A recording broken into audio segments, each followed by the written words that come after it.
امام ابو یوسف ایک دھوبی کا بیٹا عباسیہ سلطنت کا چیف جسٹس کیسے بنا؟ اصل واقعہ ہے، ہارون رشید عباسی سلطنت کا بادشاہ تھا۔ اس نے اپنی بیوی سے کہا کہ اگر تو نے رات میرے ملک میں گزاری تو پھر تجھے 3 طلاق۔ یہ کہہ کر بعد میں پریشان ہو گیا کہ یہ میں نے کیا کر دیا۔ علماء کو بلایا، جمع کیا، ان سے کہا میں نے اپنی بیوی سے کہا کہ تو نے اگر آج کی رات یہاں میرے ملک میں گزاری تو تجھے 3 طلاق ہیں۔ طلاق سے بچنے کی کوئی حالت ہے، کوئی صورت ہے تو بتائیں۔ تمام علماء نے کہا کہ طلاق ہو جائے گی، جو ہی رات کا وقت ہوگا تمہاری بیوی کو طلاق ہو جائے گی۔ ہارون رشید بڑا پریشان ہوا۔ اس نے کہا امام ابو حنیفہ کا کوئی شاگرد ہے یہاں پر؟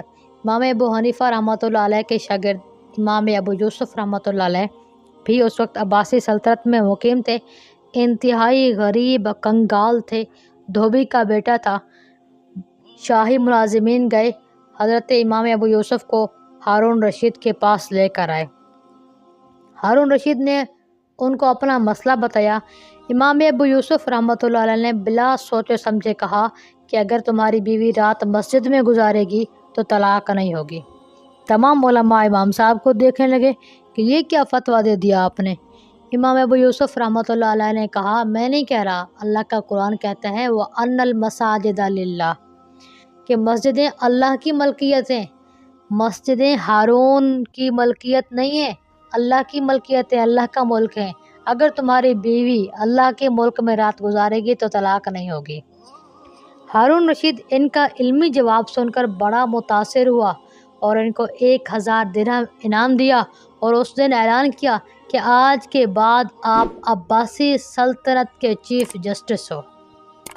جب امام ابو یوسف رحمۃ اللہ علیہ گھر جانے لگے تو کہا رکیں، یہاں سے 4 دن پہلے کا واقعہ ہے۔ امام ابو یوسف رحمۃ اللہ علیہ جس محلے میں رہتے تھے اس محلے میں ایک یہودی تھا۔ یہودی بڑا مالدار متکبر تھا۔ اس نے اپنے گھر کی دیوار توڑ کر گلی کے اندر دیوار آگے کر دی اور گلی کا راستہ تنگ کر دیا۔ امام ابو یوسف اس کے پاس گئے، کہا بھائی ہمارا راستہ تو نہ روکیں، آپ نے ہمارا راستہ ہی بند کر دیا۔ اس نے جس دن تو بالکی پہ بیٹھ کر آئے گا اس دن میں یہ راستہ چھوڑ دوں گا۔ امام ابو یوسف بیچارے غریب تھے، چپ کر کے اپنے گھر چلے گئے۔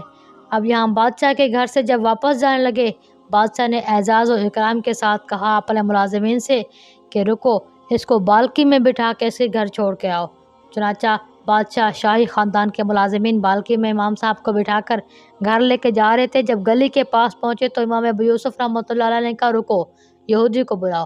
یہودی کو بلایا گیا، اس کو کہا اب تو بالکی میں بیٹھ کر آئے ہو نا، آپ سوچ رہے ہوں گے کہ بالکی کیا ہے۔ یہ اس وقت ایک اس طرح کی سواری تھی جو کہ صرف شاہی خاندانوں کے پاس ہوتی تھی اور کسی کے پاس نہیں ہوتی تھی، یعنی بڑا امیر لوگوں کے پاس ہی یہ سواری ہوا کرتی تھی۔ اس کو کہا اب تو بالکی میں بیٹھ کر آیا ہوں، اب تو راستہ چھوڑ دے۔ اس نے دیکھا شاہی خاندان کے ملازمین ہیں اور شاہی خاندان کی بالکی۔ اس نے کہا جی جناب، جی جناب، میں ابھی یہ دیوار توڑ کے راستہ چھوڑ دیتا ہوں۔ اور اس نے دیوار توڑ کر گلی کا راستہ صاف کر دیا تھا۔ یہ علم کی شان بھی ہے کہ اللہ تعالیٰ علم والوں کو کتنی عزتوں اور عظمتوں سے نوازتا ہے۔ امید کرتی ہوں میری یہ علمی باتیں، علمی کہانیاں آپ کو پسند آ رہی ہوں گی۔ ہمیں سپورٹ کریں، ہمارا ساتھ دیں نیکی کو پھیلانے میں، نیکی کی دعوت میں، دین کی دعوت میں۔ آج کے لیے اتنا ہی، ہمیں دعاؤں میں یاد رکھیے گا۔ شکریہ۔